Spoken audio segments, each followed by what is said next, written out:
morning, and welcome to, I believe this is episode 5 of Abstract Amoeba, the podcast where we're going to be talking about some very hard to grasp topics and ideas. And on this occasion, we're going to be discussing what exactly it means to live a good life. And we're going to hand over to Michael over there, who I know has got some thoughts on the matter. Cool, man. Well, obviously, hey to everyone out there. The thing is, when I was thinking about the good life, it sort of stemmed from a genuine concern because I have been a youth worker for a long time within a voluntary capacity. I've worked sort of within the church as a youth worker / youth leader, and one of the things that you notice is that what tends to happen is that after a certain period of time, there is kind of like a falling away.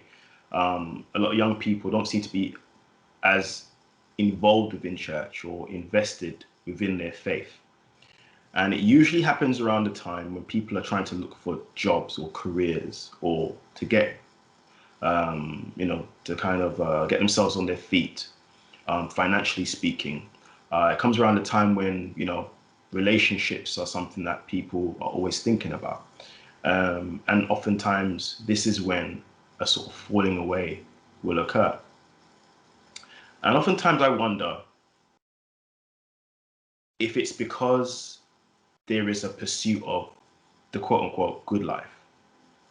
And why it's a concern is because I wonder if our young people, the youth of today and obviously the leaders of tomorrow are being sold a bag of goods, being sold something which is not true, a false projection of what it means to live a good life.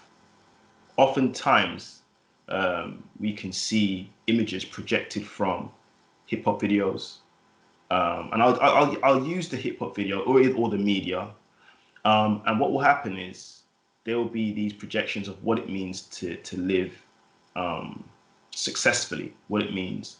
But I often feel like, living luxuriously is confused with living well. So even if we think of, like, for example, Kanye West's song, this is the good life, great song, great hook. T-Pain obviously does his thing with the vocoder. But, the sort of the foundations of that song, is that truly what the good life is? Because oftentimes you'll see these young people, and some of them, I'm not going to say all, some of them will only feel that they have achieved when they have the kind of sort of material objects of success, i.e. the Birkin bag, i.e. Moncler coat, i.e. Gucci belt, red bottom shoes, etc., etc. And I wonder if we are this sort of projection is simply a mirage. That if they try to go after and run after, they will actually miss what it actually means to live a genuinely good life. So I just sort of started off that way. I mean, we were just talking before we start recording about J. Cole, right? And to some extent, I do believe, I think we kind of covered this like in the first anecdotal episode we did about role models, right? It's whatever's hot at the time.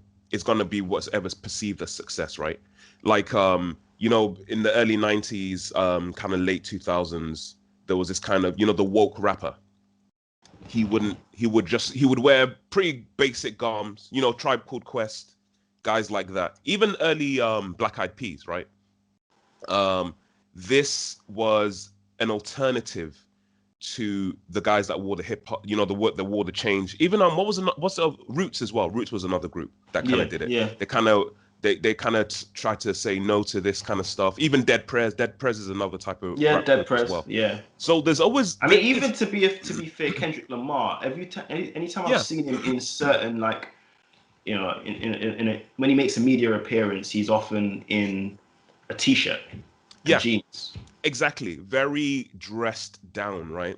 So I think it's there. It's all, but the thing is, there's always an alternative. It's not the big guys that, you know, the mainstream guys are unfortunately are the ones that you see with the bling and the chains and all this. And you find even, I think even Jay-Z to some extent, he's become quite stripped down in terms of what he's wearing. I don't know if this is a trend that's kind of The same Jay-Z that did Big Pimpin'. No, but he's changed. Girls, Big, girls, no, girls. it's true. But Big Pimpin' Jay-Z and Jay-Z now, like we were talking about, even with his hairstyle, they're very different looks. So I don't know if this is a trend that's growing. I don't know if people are now more savvy to the fact that the way you dress doesn't necessarily mean success. Even with Outkast, you know, like what's that song? Is the nigga with dreads for the cause, or is the nigga with gold for the fall? You know, like don't get caught up in appearances and all this kind of stuff. So I don't know. There's a sense of me like I would like to believe that kids don't necessarily equate that to success. But I don't know. You know, I'm not on the scene. I'm not. Okay, you know, quick thing, just to sort of hit back at that. I remember, I won't say who, you know, protect the identity of this individual, but I remember speaking to a young person. So this is obviously anecdotal. Speaking to a young person, and I remember saying to them, "What do you want to do with your life?" Well, I'm going to be successful, right? Yeah. What does that mean? Yeah. What does that mean? And that individual defined success as, I'm going to be with my millions in my car. And in addition, those people that sort of looked at me askance or mistreated me, okay, I will pay them back through living well. Okay, this is the thing. The living well, you know, kind of the success, revenge by success, if you will, whatever that the terminology is, right? That's not necessarily a bad thing, I suppose. It's better than, you know, harming the people that hurt you or whatever. But I think it's just upsetting that that's the thing though. Is it a bad thing that someone wants to be rich and they want to flaunt it? Is that in itself a bad thing? No. You know, like, funny thing is, I want to respond, but also, and here's the thing. It's not a bad. I don't think riches are a bad thing in and of itself. Obviously, there's that famous misquote where you know, money is the root of all evil. No, it's the love of money, which is the root of all evil. So money is a tool. We need it to in our day-to-day interactions, to purchase things, you know, to get to work, to buy food to provide for our families, etc. So money is important, and so there's nothing, I don't think, intrinsically wrong with having riches. What I'm sort of after here is the sort of the modus operandi, the sort of the motivation. Getting that, I get that, because you know sometimes there's always this. I'm sure we've all experienced this. You know, there's the person that's kind of, they've got this vitriol, this hate about the people that are richer than them, and it's kind of like, why? You know, if someone was just born into money, is that their fault? You know, it's just a random kind of thing. And it's like, just as you said, I mean, money is ultimately a tool.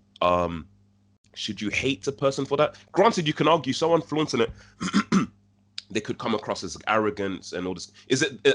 Are those the aspects that people hate about the rich? But as you said, I think it's usually this obsession of being rich and famous just for the sake of it. Here's the thing. Yeah. I'm going to use your term, case in point. So if you think about a lot of the shows that come out of MTV, MTV Cribs, okay? We've also got Made It, where they oftentimes talk about the rise, the beginnings, the sort of this humble beginnings, and then the rise of a particular group or band or singer or musician. And what happens is, what is oftentimes the focal point of those shows is an individual's net worth. Yeah. That's their worth now as a person. That's their worth. The things that they've acquired, the houses they have, the cars they drive, you know, how much they made on a particular tour on a particular year. Yeah. This seems to be the focus. Now, remember, as you can imagine, a lot of the young people are watching this on the daily, and not only just young people, even people from even millennials, sorry, from our generation watch it because we were brought up on hip hop, so we watch these things, and I often feel like this seems to be the goal, or at least there is this underlying kind of principle of maybe not principle, but the sort of concept or idea of envy underneath it all. That if I actually purchase these things, I will be enviable.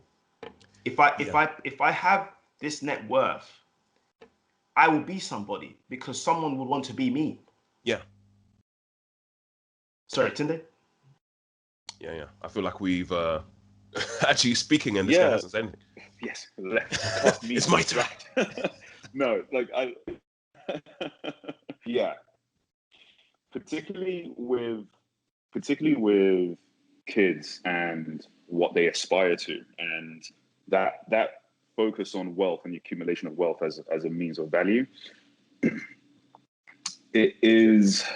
I don't want to say it's destructive, because on the one hand, it's a positive thing if someone wants to elevate themselves and they watch a video, they watch Big Pimpin', and they say, you know what, one day I want to be on a boat with all my friends, surrounded by video vixens. And obviously playing a bad boy flute, man.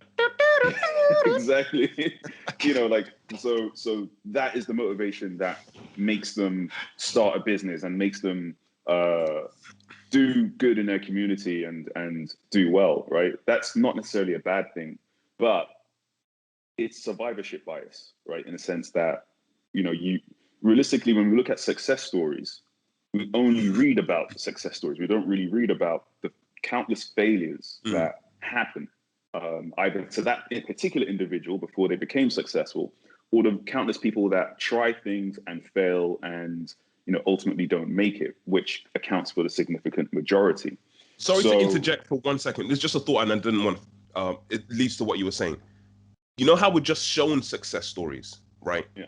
And we're not shown the failures. Do you think that sometimes warps people's perceptions? It's like almost like, you know, for example, love songs. And I was listening to a couple. Don't ask me why. I just listened to a couple of love songs recently, right?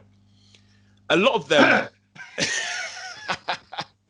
You could understand why there's sometimes what's the word I'm looking for? A bitterness or a kind of, I don't know. There's a weird you know, when people go for a breakdown, right? There's almost ways they believe they have to act because love songs have kind of conditioned them to act a certain way. If that makes any sense. And I guess the same thing with just seeing success stories. You can't accept failure, right? There is no way I can fail. And sometimes there's a lot to be learned in failure. But yeah, anyway, that's the point I wanted to make. I would actually argue that is when we learn. Yeah. Failure is, I believe failure is that state or, that experience which allows learning to really take place. Yeah, of course. And so what we have is a situation where you've got loads of young people who aspire to do well. They aspire to, like Michael was saying, you know, a young person who wants to be a multimillionaire, wants to, you know, get a nice car, wants to do all these kind of things by the age of 20. That's a very positive dream to have. But the reality is, and I'm not saying this to be like that, you know, the downer, like, scrub all your dreams, you'll never make it. Yeah, you're never gonna make it. But it's to balance it up with, right, what's the outcome if you don't, what's the coping strategy that you have if you don't achieve that goal? If you miss 20, if it only happens when you're 25, or if it doesn't happen at all. And if you don't have those coping strategies, then your perception of your life is potentially going to be negative, because the ideal you're holding it up to is so lofty, and there's just no rungs of the ladder underneath by which you can, you know, rest and say, well, actually, what I've got is okay, or actually what I've done is okay, or actually if I wanted to achieve that, this is the journey, or actually sometimes looking at it and being honest, that's my goal, that's my dream, but I realistically cannot achieve it, right? And it does sound very negative And it's not really my way of thinking normally to say, that's not possible, because ultimately anything is possible within reason. But without those coping strategies, without that balance and perspective, your perception of life is ultimately going to be affected by that lens and potentially affected for the negative sense. I think, and then the rise of a particular that perception of the disparity can, and this is something that Michael mentioned just before we were joined on the call, can lead to increased crime rates, increased rates of depression, and those types of things, which will have a much bigger cyclical knock on your prospects and your family's prospects and the prospects of the community. Put it this way, man. Look, I do think that this projected image is a contributing factor to criminality, especially in the Black community. Now, some may argue, "Ooh, that's a controversial statement," but oftentimes, if you're taking, for example, Top Boy, many of the people involved in crime will be pursuing the riches, the objects, those material things that project or that tell the person looking at you that I am successful, that I'm doing well. It's interesting that we find that sense of self-worth in wearing another person's name, and that's another side thing. But the point is that I do think it's a contributing factor. Now, that isn't to say that a person who is engaging in criminal activity doesn't have agency. That isn't to say that they can't decide with what is right and what is wrong, that they have no moral compass. We spoke about morality a few weeks back. We do have a moral compass, but for them, the rewards, the goal, outweighs the short-term criminal activity. And I'm concerned about it, man. I remember there was that spate of knife crime that happened in the UK. And obviously not all of it was to do with, I believe, or seemingly it was not to do with material things and the acquisition of wealth, etc. Sometimes people say it may have been to do with like sort of, gang warfare, some of the sort of instances of, cryptic messages left in drill tracks or drill songs. But, hey man, people are kids are dying. And sometimes it is in relation to this sort of projected image, this glittering projected image of what it is that you have to have and what it is that you have to achieve and what it is that you have to acquire for your life to mean something, for your life to be deemed successful, for it to be deemed a good one, a good life. And I think there's, sorry to interrupt, I was just going to say, I think there is also this, because you mentioned drill, and drill has been criticized a lot recently because of like I said, the supposed cryptic messages within drill music. And hip hop in general tends to have that association where people seem to think that because it's what comes first, the chicken or the egg? Are children influenced by this music, or is it these people making this music that paints the picture of the lives that they've had to live? But underpinning all of it is a massive sense of materialism, because even with things like gang warfare, it's competing for territory to either sell drugs or to dominate a particular area. Why? Because then you want to make more money, and you want to make that money in a quicker way than you could if you were doing it legit, right? There's a weird, there's a cycle there, and then that music that then gets reflected back into drill, as the music, because that then reflects the life of what these people are going through. Like a loop. I think, yeah, it's a bit of a loop tied in there. But ultimately, what people are trying to do, even some people who get into music are getting into it because they believe it's a way of making money rapidly. in order of achieving that. Well, I want to be a millionaire by the time I'm 20. You know, that's their ultimate reason why they're getting into it, and they soon discover that music is not just music. Any type of artistic endeavor is any endeavor basically is incredibly hard. I think it wouldn't be an issue if there were multiple definitions of the good life That's that we see in the we actively Yeah. see in the media. This So we have various people or prominent figures in society that we can say actually their route to success or their route to a good life was obviously different to another's, but they still acquired a kind of success. So, so for example, what about the individual who actually finds joy and finds meaning out of stripping himself of all of those, you know, material things, and actually finds a good life in that sense? Now, I'm not, like I said to Tine before, I'm not saying that we would take, for example, a Buddhist monk as an example of someone who literally strips themselves of all of those things, because ultimately the whole ethos behind Buddhism is the sort of the extinguishing of desire, isn't it? But I think before we get to that point, I personally think as a reality, human beings innately desire things or desire betterment or desire progress. it's in our DNA, man. Yeah. And so what I'm saying here is more about redirecting desire in a positive way. So like I said, there may be the guy or the girl who actually finds fulfillment from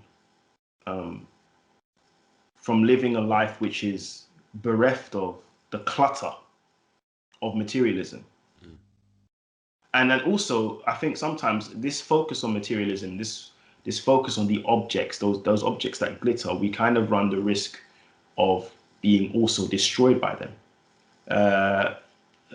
There's the analogy of, you know, that Greek myth, you know, King Midas. You know, everything he touches turns to gold. It's a great idea when you think about it. Oh, what an amazing ability. You know, everything I touch, okay, becomes glittery and shimmering and something which is of high cost. But actually, what happens when you touch your loved one? Your loved one becomes an object. Your loved one is in effect objectified. What happens with the objectification of relationships? This is one of the things I think is a danger to going after what is the sort of media perception or hip hop perception. And I don't just want to leave the blame at the feet of hip hop, but the media perception of the good life. Take for example a song that I really quite like, actually, Beyonce's "Upgrade You." I actually really like the song. I think it's a really catchy song. I think the hook is good. I think Jay-Z did a good job. You did a good job. You did a stand-up Baby, let job. me upgrade you. Hey, man, it's a banger, man. It's a banger. But the thing is, there is obviously the scene where Beyonce is literally swimming in gold. It's a weird one. Wait, but wouldn't it be molten for it to be liquid? Okay, swimming in exactly. Technically, pure gold. Okay, wading in it. She was wading in. Pure gold would melt at room temperature. Technically. Oh, fair enough. So Okay, it'd be liquid. she was wading in solid gold. No, not obviously gold as in, you know. Hey, Scrooge the point McDuck. is, she was like Scrooge McDuck, wading sinuously in gold. The point I'm trying to make is that what sort of message does exactly that convey? That actually, in order for you to be a better person, in order for you to be upgraded, you're gonna need the Moncler coat. You're gonna need the Birkin bag. Okay. Or the Moet, as Nas would say, man. Yeah, or the Moet in your glass. You're gonna need all of these things in order to be upgraded as a person. But what about upgraded in educationally speaking? What about upgraded spiritually speaking? What about upgraded emotionally speaking? And your emotional intelligence, and you get coming to a place of maturation. Yeah. But this is the thing, though. This is what I was talking about. Going back to what I was saying about love songs, right? Because man, some of them are actually proper toxic, man.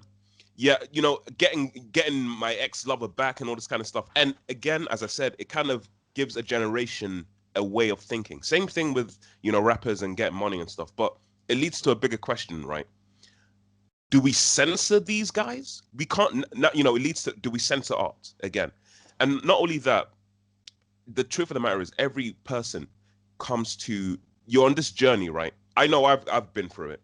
Like, we're talking about failures. Certain failures hit you and stuff like that, and then you start to see the world for what it really is. And unfortunately, I think movies and music, they give you this kind of false perception of what life really is. Hey, you can do anything. Yes, to some extent, this is true. But hey, everyone is being told this message, right? Yeah. You go for a job. Every person has been told this message about you're not special, if you know what I'm trying to say. And unfortunately, I think sometimes perception that it gives you is that sometimes you are, if you know what I'm trying to say. And sometimes hip hop and music in general, it does give you this warped reality. If you hustle, you're gonna make it big, man. Whatever is okay. Not That's only not always music, the not case. only music though. Yeah. It's also those documentaries. Yeah. So, for example, that people binge watch. For example, Jeff Bezos documentary about how Yeah. Jeff Bezos Yeah. made it and how he's now a multi-billionaire. Indeed. Michael Jackson. Yeah. Maybe not Michael Jackson. But you know what I mean? That's not. That's not MJ, Michael Jordan, Yeah. Bill Gates, George. What's his name again? Warren Buffett. Even though I'm sure nobody really knows about who Warren Buffett is, apart from those people that really look into, business. And technically, it wasn't even business. It was stocks and shares, isn't it? He was into trading and stocks and shares. But the point is that I've lost my train of thought. What was the point? It's just that there's a the perception. perception Yeah. of Yeah. success. The So I just perception. want to say something it's very interesting with Jeff Bezos, which is, I'm not going to take anything away from the guy because clearly a great business mind, and Amazon, who fingers crossed, this video is sponsored by Amazon. Hey man, I'll take that Bezos money any day, man. any day of the week. But the thing is, his story is often kind of circulated in entrepreneur circles as like a rags to riches story, because although this that guy was sounds a rich romantic, guy, man. but he really wasn't rags to riches. He was rich No, to he really riches. wasn't. It's like, he started Amazon in his parents' shed, which is true, but they also gave him like 100 grand to get Amazon started. Not every family can do that. That's true. Which is a really good point, Tunde. Sorry to cut you. Which I suppose you could even bring up the article that you sent us about, which is actually some stark news if the data is true about the black family in Britain. Yeah, exactly. The wealth disparity. So this was a Bloomberg article looking into the disparity in net wealth of black British families compared to other like British ethnic groups. And the maths or the statistics are very simple Sometimes there's a lot to be learned, because essentially the net wealth of the black British family, according to this research, was zero. Right? So net property wealth, essentially, being that on average, I think it was only 30% of black families or actually are homeowners. Yeah, you're actually homeowners. And then when you account for mortgage debt, the net worth goes down to zero on average, compared to, I think it was failure is for white British and 200 something thousand for Indian, and then on a decreasing scale. So it goes to show that wealth and your background, your environment, those things contribute massively to. I guess there's another thing we need to mention, so those things contribute massively to your ability, your social mobility, therefore your ability to climb up the rung socially and to better yourself, right? But there is also that assumption that there is a level playing field when we all know that there ultimately isn't.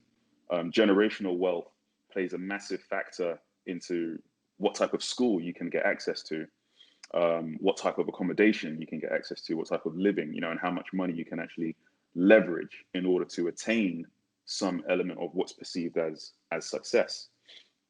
But then if you are basing, if you're basing your dreams, your outputs on someone else, like a Jeff Bezos or a hip hop video or anything like that, you really are not accounting for all of the multitude of factors that played into that particular person's success. And that's where ultimately that's a survivorship bias comes into it, where, think about it, you're only reading about successful people because they are the only ones that succeed, because people who fail do not succeed. Are not documented.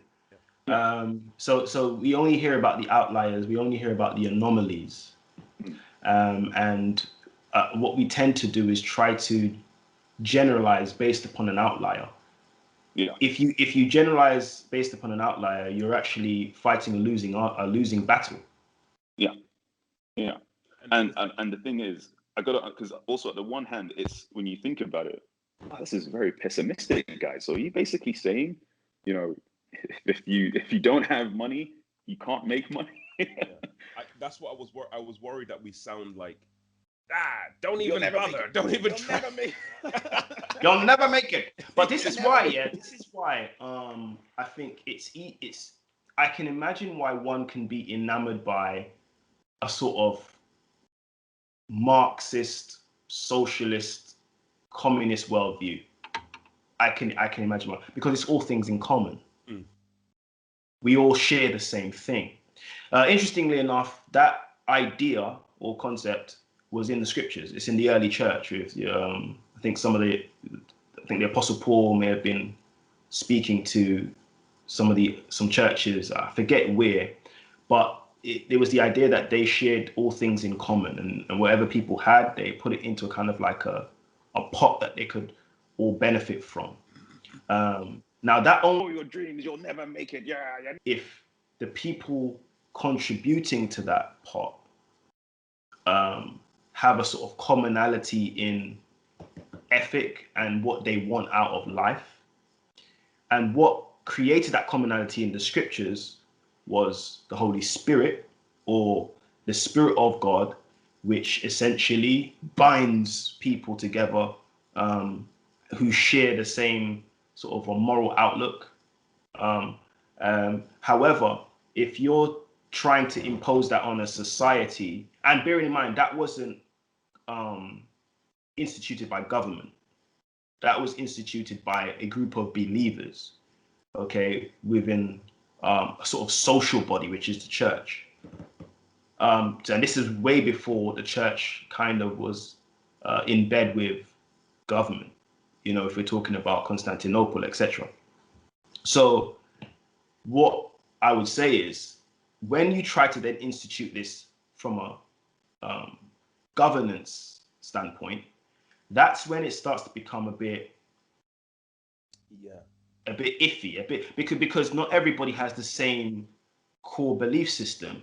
And not only that, you need to think about output. Some people are working really hard. Some people are working really long hours. Some people are doing a lot.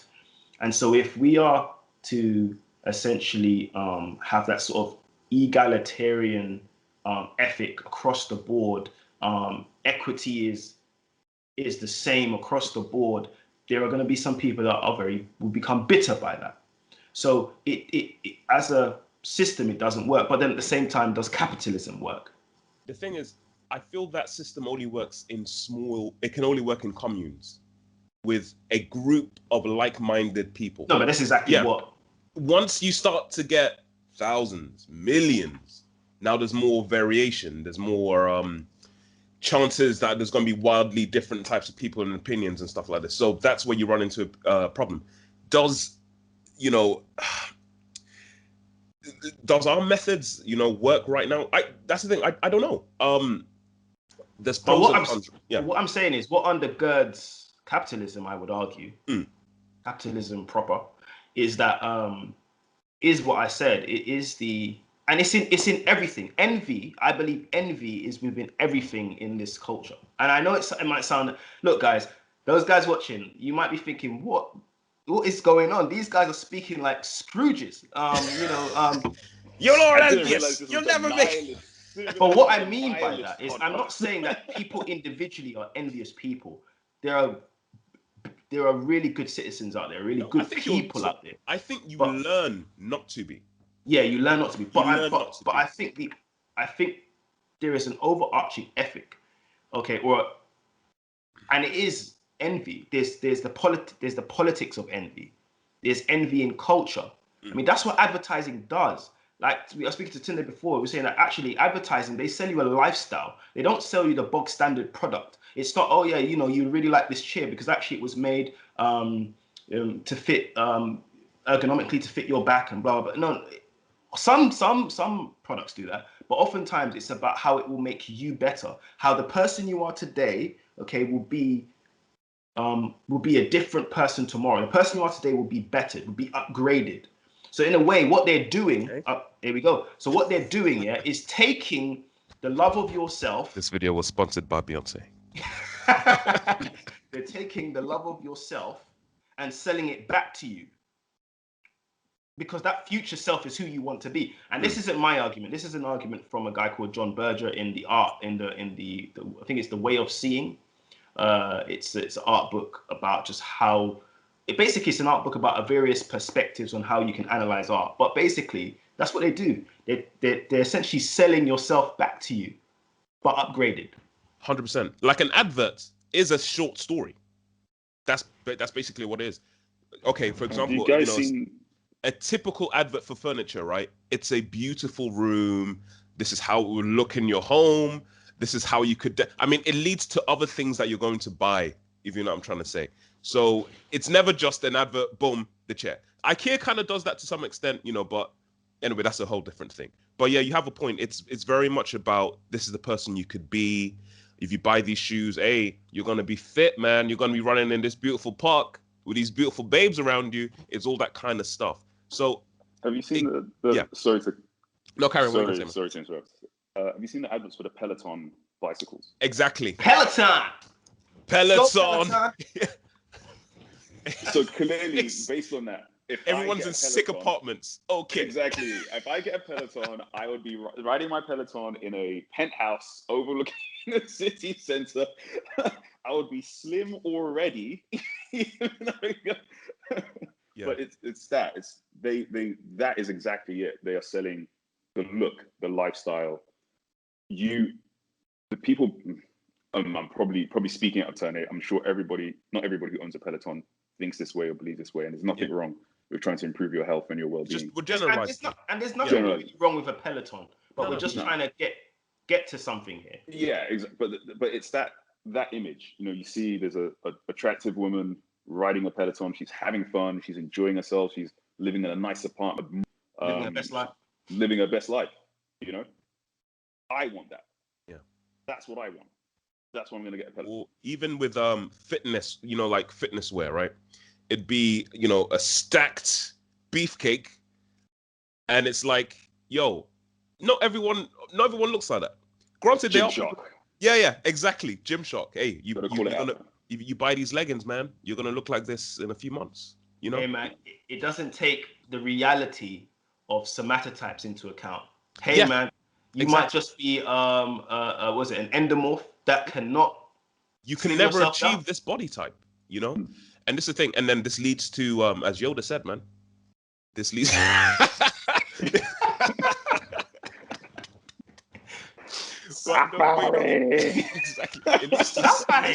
It leads to suffering, man. Because obviously, hey, I've been wearing this Gymshark for 2 months. Why don't I look like this? And you stop. No, but it's. But Dear Gymshark, I bought you. No, but you get my point. And then you start to resent people that look like the way you want to.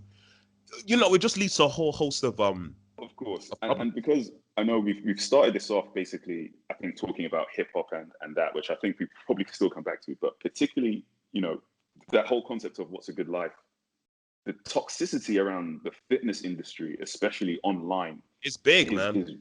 massive. Is really, really massive. So in actuality, what someone will do, not someone, I'm going to generalize again here, particularly because this is an issue within the male community, which isn't really spoken about, but male body dysmorphia is a growing issue, because you've got people who would look at Gymshark models and other fitness models. They'll buy Gymshark, they'll go get a subscription to the gym or whatever else, and then after 6 weeks, why aren't I stacked? Why aren't my guns popping? It must be because of some deficiency in me. And that could lead them on to other types of things. You know, it could lead them, as I said, to body dysmorphia, could lead them towards substance abuse and all other types of things, in order to achieve what they perceive is an ideal. You know, and again, another ideal that's kind of sold to them by the media, sold to them by the things that they see. The envy underpinning this is a capitalist driver. Without that, why would we buy more things? Why would we seek to get a better certain level of service or a better item? You know, if we didn't believe it was going to make our lives better because we want a better life. Yeah. And but it's not funny. to. Sorry, go on. No, I was just going to say not to. Because I did want to touch on the communism thing, because I don't think there is a right or a wrong, but. Well, no, let me take that back before people start calling me red Tunde. Like communism, Red Scullenting. But like the communist ideal, the ship has sailed, because you have to. I think for it to work, you have to limit some aspect of the human condition. Right, you have to limit some aspect of the human condition sufficiently where that desire to be upwardly social mobile is eradicated for communism to work. And if you were designing a society from the ground up, I think in most probability it would be some form of socialist, communist type of society. To some extent, aren't communist countries doing that by editing what the country sees? Of course. And stuff like this? Of course. And for anyone that's read 1984, you know, that has a strong focus on censorship and how censorship would be used in language to essentially control and limit what people can think. And therefore, you know, what people are ultimately capable of. And you have to limit that in order for it to be a functioning thing. But as we all know, none of us want to limit our desires, or none of us want to be, we grew up in a society where we've been free to experience the joy of. Is that I do think joy of, you know, achieving these arguably superficial or arguably capitalist benchmarks, whether it's buying a car or getting a house or doing all these types of things. We've been allowed to experience that type of joy. So arguably from us, that we would never want to go back, which is why I'm saying from that true egalitarian perspective, you would almost just need to tear up the rule book and go back to scratch, which we cannot do, right? So we're just left with, we're left in this situation knowing we're being driven towards this these ever-shifting goalposts of success, and we're not really able to jump off that train. Unless you want to go and live in the woods, off the grid, Bear Grylls style. But here's the thing, though. I don't know. That may be a bit too extreme, because certain people that choose to practice a particular faith, that is what they are doing. They are choosing a different, as we spoke about, paradigm with which to live their lives. That's what they're doing. They are in the world. There's a scripture which says that you are in the world, but you are not of the world. In other words, you are in the world. You are moored to the human family. Isn't the Mormons? What sect is it that essentially to just kind of seclude themselves? I'm completely blanking. Oh yeah, it's not the Mormons. It's You know what I'm talking about, right? I know what you're talking about. I'm I know sorry. what you're talking We'll about. Yeah, get at some we'll point. get back to that. We'll get back to that. But I know what you're talking about. But essentially, it's the awareness that you are very much a part of the human family. You are moored to your fellow man, yeah, through your humanity. But you are in between places because you still have a responsibility, a moral responsibility to heaven, so to speak. So you have, we could, as we could say, a vertical responsibility and a horizontal reality. And so it's just basically navigating or circumnavigating yourself with those two realities. Okay, and so Yeah. that means that doesn't mean that you're going to be completely outside of, um, you know, the capitalism. If I believe to be, in the wilderness somewhere, complete pariah, but it does mean that there are um, certain tenets that you will follow that may actually be contrary to what is behind the quote unquote zeitgeist, let's say. Yeah.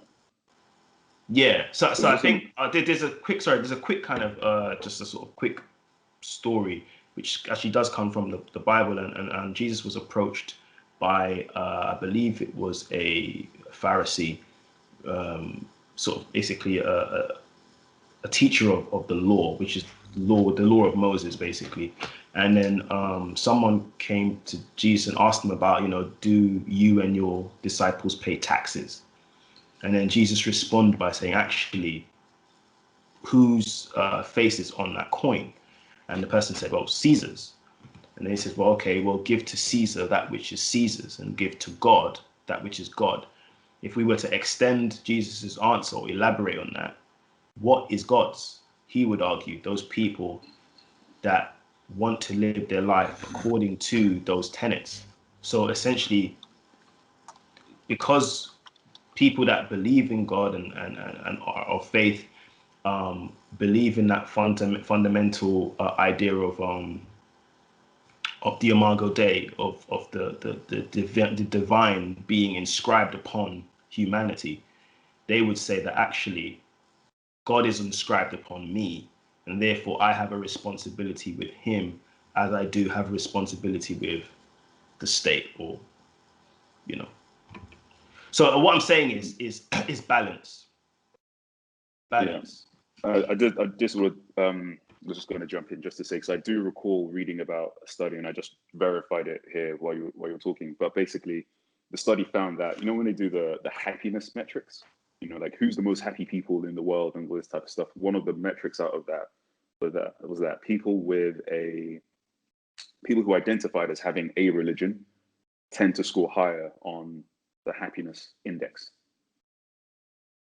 And like Mike's saying, those are people who perhaps are in society, following along, but have different ideals of what they value as being important, and different ideals or different things they hold about what determines their worth and whether or not their life is good, or in a good position. So it's a very good stat, which hopefully we'll be able to bring up. Like, Yeah, I think. Do you know what I think? I think what I think is really. So the answer to my question at the beginning, in relation to young people, could be that we just need them to be critical thinkers, to be able to look at what's happening in society, look at the images that are projected, and to be able to to quote a kind of Rastafarian saying, to overstand it, basically, to be able to, as young people say, to deep it, to be able to see beyond, the systems and beyond all of these things that are going on. Because if you can critically read these images that are projected within society, then you can kind of come to the conclusion that actually this is the values that you have impressed upon me through this projection, but I actually refuse that, or I partially agree, but I am also going to go another way. But it's the thing, though. I think for a young person to come to this conclusion, they need a Virgil or an Obi-Wan, some sort of guide, because no, you know, the truth of the matter Or a is, Morpheus. Or a or a Morpheus. Morpheus. No, this is the thing. You know, with all those, to some extent, those cliches are true.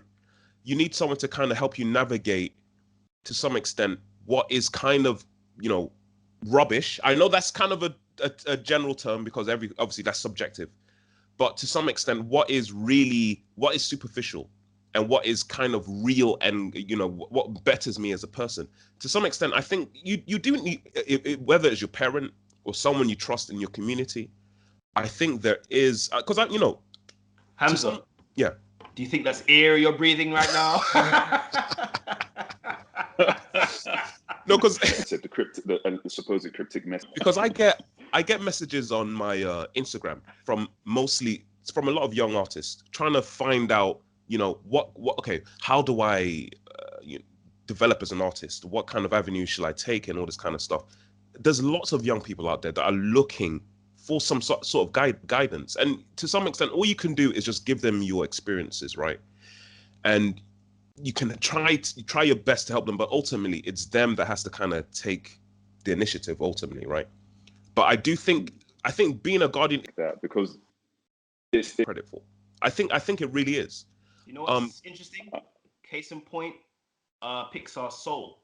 Because interestingly enough, the main character within Soul had a dream. He had a goal that he wanted to go after, and that was to be a kind of world-famous jazz musician. Okay, he's a mad talented musician. But one of the things that was revealed to him when he had to become quote unquote guardian to a prospective soul, or a soul that was ready to enter the world, was that actually you've been doing fulfilling work as a teacher. Yeah. But you have missed that one of your purpose on this planet, or part of your purpose, was to be someone who inspires other people and guides them towards finding purpose. But he was so kind of, in a sense, trapped within this one frame of thinking, in that his goal has to be success in this way. I have to be a world-famous jazz musician, or I will not be deemed as successful. I will not be successful. Yeah, exactly. And I think that's why that film spoke to me quite a bit, because I could relate. I've been there and I've seen that. But yeah, going back to the whole thing with religion and stuff like this, and with happiness, I'm not the most religious person in the world, but I do realize, and this thing that annoys me the most with most people, they want to poo-poo religion, right? I have seen it help people through hardships and stuff like this. And even me, as a person, there's certain aspects of, I think I was talking to Cindy about this a couple of months ago, certain aspects of Buddhism, for example, just to be more mindful. But I guess this is across the board in all religions anyway. Be more mindful of the person next to you, man. Things like this, just little things that kind of, even to some extent, even make you happier as a person. Like, there's a reward that you get from helping someone, even if it's on a minor scale, even if it's just helping someone pick up something they dropped in the shop. Just little things like this, right? Yeah. To find fulfillment and stuff like this. And you know what that is, though?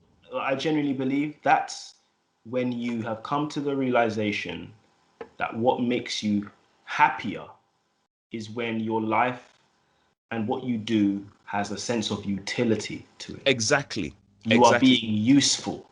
That was the point I was trying to get to. You are being of use. Yeah. And I think instead of trying to kind of just be one of the, the rodents in the rat race, you need to step back sometimes, man. Sometimes stepping back to actually help a guy who's fallen over, to help a girl who may be completely disillusioned and is in a place of nihilism.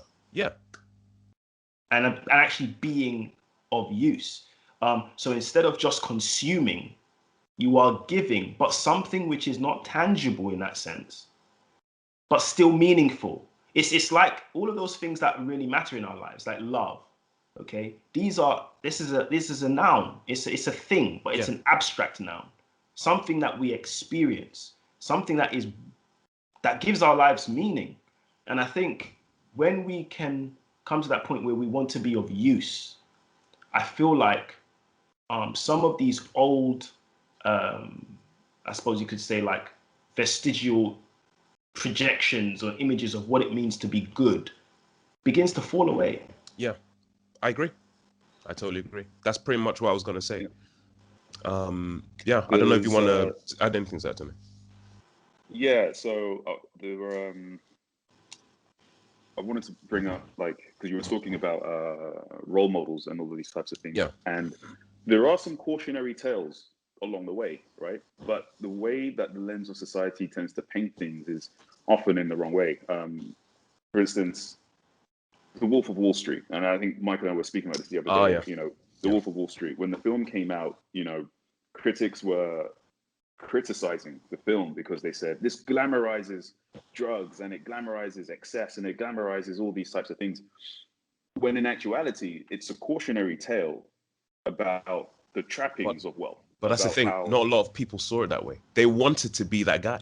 And it's interesting how a lot of people watch it and go, oh man, I want to be like Jordan Belfort. Yeah. Like that's but you know what's interesting, in order to sort of come to the conclusion that it was a cautionary tale, sometimes it helps to actually look at the person who created it. So if we look at Scorsese created that, but Scorsese also straight after created Silence, which is actually completely different.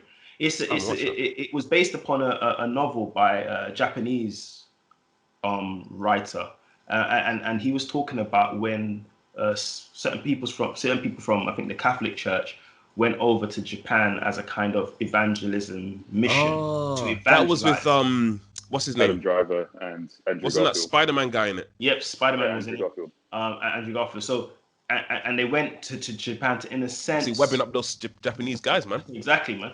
To introduce them to Spider-Man in Japanese. The Japanese Spider-Man. That's what he's called. Okay, true, man. There we go. So the point is, anyway, is that the point is that they went over there as on a mission to try and help introduce Christianity, introduce Christ into that environment. I believe that was like Edo period Japan. Now, what I want us to sort of take away from that is that Scorsese created Wolf of Wall Street, but he also created Silence, and it's to show you that actually this, for me, proves the point that Wolf of Wall Street was a cautionary tale, because actually Scorsese is trying to explore different kind of modes of being. Yeah. One is where you have complete excess. One is the complete lack of excess. It's the scarcity of excess. Yeah. And you're going for, you have a particular cause which is driving you into literally the moors of a possible death. Whereas the other one is destroying you, but in a completely different way. It's funny how you can be destroyed through two different extremes. Yeah. But it's and with those two things presented to us, it's up to us to decide: are we going to go for the goal that is projected by the Wolf of Wall Street, or are we going to go for the goal which is projected by Silence, or is there a middle ground, middle point? Yeah. But unfortunately, the superficiality in which many people regard things, like you said, critical thinking is an important skill that a lot of young people need to be taught. Not just young people, a lot of people need to be taught. They need to be taught. They also need to experience life to some extent. Of course. But the issue is, again, Mike and I were also talking about The Great Gatsby as a book. We were actually discussing classic literature and what constitutes a classic. And it's interesting that, again, with The Great Gatsby, coincidentally, another film starring Leonardo DiCaprio, you've got this lavish depiction of wealth. And another Spider-Man as well, Tobey Maguire. Tobey Maguire, true. Coincidence. But you got this lavish depiction of wealth, and it's interesting that that's what people see. So they'll watch The Great Gatsby, and they'll see the lavish parties, they'll see the copious amounts of alcohol, the roaring 20s or 30s or whatever it was, the decadent suits, the decadent mansions, and they ignore that this is actually a tale about someone being destroyed by their pursuit of wealth. Midas, once again, his morals, ultimately, his moral compass was not in the right place. And it led him to a place where he was ultimately surrounded by enemies disguised as friends who, used his resources, used his emotions, or whatever you want to call it. And when he was depleted, they discarded him. And, in the end, he ultimately pays with his life. Again, it's another cautionary tale wrapped Even in Scarface as well. I was just And the thinking thing that. is, and all these films that you just brought up, they're all celebrated. There's Gatsby parties. Everyone wants to be like Belford. Scarface is highly revered, especially amongst the the rap industry and stuff like this. What does this say about us? It's kind of interesting. I don't know. It's because all these characters end very badly. The ends are terrible. I don't know. This is probably something we have to kind of Hey man, discuss. maybe to conclude, maybe what we need to say is, hey man, have a watch of Wolf of Wall Street, have a watch of Silence, and you be the judge. You be the judge. Yeah. Yeah, sorry, Tony. Absolutely. Sorry for jumping in there, man. No. Because randomly, I think my camera might have just cut out for a second. Yeah, it did. It did. Just All for a right, second. I'm back. But then there's also other sort of cautionary tales. DMX and Chester Bennington from Linkin Park. Yeah. Individuals who were highly successful, but clearly had They had the demons, clearly man. had things that were not resolved within them. And all the success did is amplify those The issues and emptiness. those problems. Yeah. To the point where it can be argued that those things ultimately claim their lives. And on the outside, someone could look at that very superficially and say, "Oh, Chester, Linkin Park, he had loads of money, loads of." I heard lots of great people say that as well. Yeah, DMX. Around when he died. Was it 6 #1 albums? Romy Must Die, like a hip hop legend. He had all the things that people would desire, but inside, right, clearly there was some level of dissatisfaction, something that could not be truly reconciled in these individuals that ultimately kind of consumed them from within. So could it be that, like I said, we need to have more than one definition of what constitutes a good life, and 100%. perhaps 100%.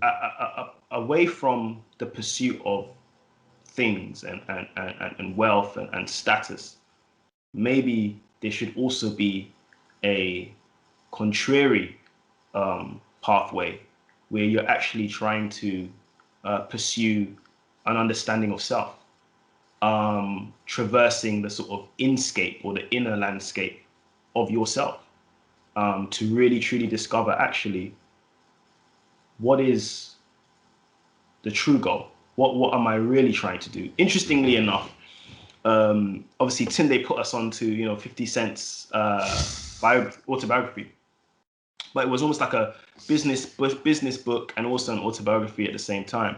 And what was interesting about the journey Curtis Jackson takes us on is that actually 50 Cent grows, man. As a person, he grows at the end. He talks about trying to give more money away, whereas the 50 Cent that started out was just trying to Get as much as possible, and he almost saw the whole hip hop as an athletic sport where he was competing with other rappers and trying to acquire wealth and acquire fame and notoriety. But actually, even 50 Cent, I say even 50 Cent in a way to, it might sound judgmental, and it's not meant to be judgmental, but because 50 Cent is dealing with the same things we all dealing with.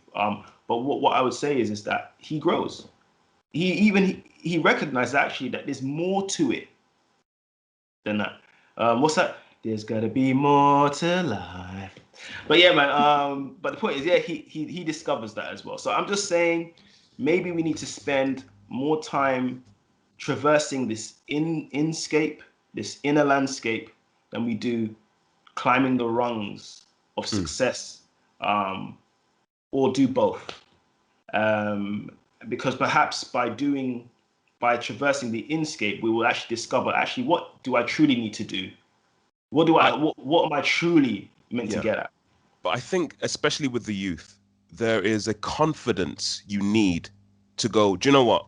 I don't want to, because hey, there's lots of peer pressure as well, which I completely understand. Think about when we were kids. I remember one memory in particular. I remember my uncle gave me it was a 1970s Adidas bag, right?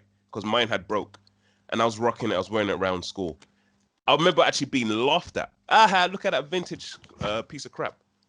Now it's cool to wear a 70s bag, but my lack of confidence, I had to leave the bag at home, and I had to. You remember there was those stringy Nike bags that everyone was wearing, and this goes into the whole thing with just following a fad because everyone is doing it. You have to buy this type of thing, the lifestyle, if you will. And I think there is a confidence. A child has to be like completely confident within themselves. They don't really care about what people, the criticisms they might get. Again, I know I'm repeating myself at this point. It does go back to the guardian imbuing them with the confidence they need to go, do you know what? It's okay. That's fine. That's all right. So I think it's very important. And if there's anything I could, tell anyone that's listening to that is, hey, I know it's corny. Hey, sometimes you just have to be yourself, man. What's the worst that's gonna happen? Ultimately, you're gonna be killed for wearing shoes. Hey, you might in certain parts of the world, but you get my point. And I think, yeah. That's all I can say ultimately on that. Yeah, I mean, obviously, I know we're wrapping up now. So for me, yeah, I agree with that. Like, I think you need confidence to forge your own path in life, especially if your path is going to be divergent to what the significant amount of media is telling you to do. I think you need a lot of confidence to do that. And ultimately, like Mike's saying, I'm just picking everybody's conclusions. And like Mike is saying, ultimately, you do need to look within. Like, you need to evaluate what's important internally. I don't think enough people take time to reflect. I don't think enough people take time to, and we don't teach these skills to people. We don't teach these skills to children. Reflection, self-reflection, critical thought, being grateful, understanding your position in things. And I do think you do need a certain level of humility. And you also need to accept that there are some very real world factors that we can't ignore. Don't allow yourself to be ignorant to those. There is no such thing as a level playing field, as much as we like to believe there is. The article we discussed shows that it clearly isn't. And that's not to be a detriment to you trying to achieve anything or trying to rise above. It's just in order to you have to be aware of where you are. You have to be aware of where you are. What in the environment you are, what is offered to you, what avenues can you go down, and all this kind of stuff. Yeah, you just have to be aware of that. That's it. That's the thing. But yeah, is there more or is there less? Hey man, all I'd like to say is smash that like button. And we'd just like to thank our sponsor Beyonce. This video was brought to you by Amazon. We'd like to thank Amazon. We'd like to thank Beyonce. We'd like to thank Peloton, Spice, Peloton, Martin Scorsese. We'd like to thank Martin as well. And or Marty, as I call him when we have the chat. But yeah, thank you again. Hopefully next time we'll have another exciting episode for you guys. Thank you again for listening. And as Mike said, smash that like button. And see you next time. See you. See you.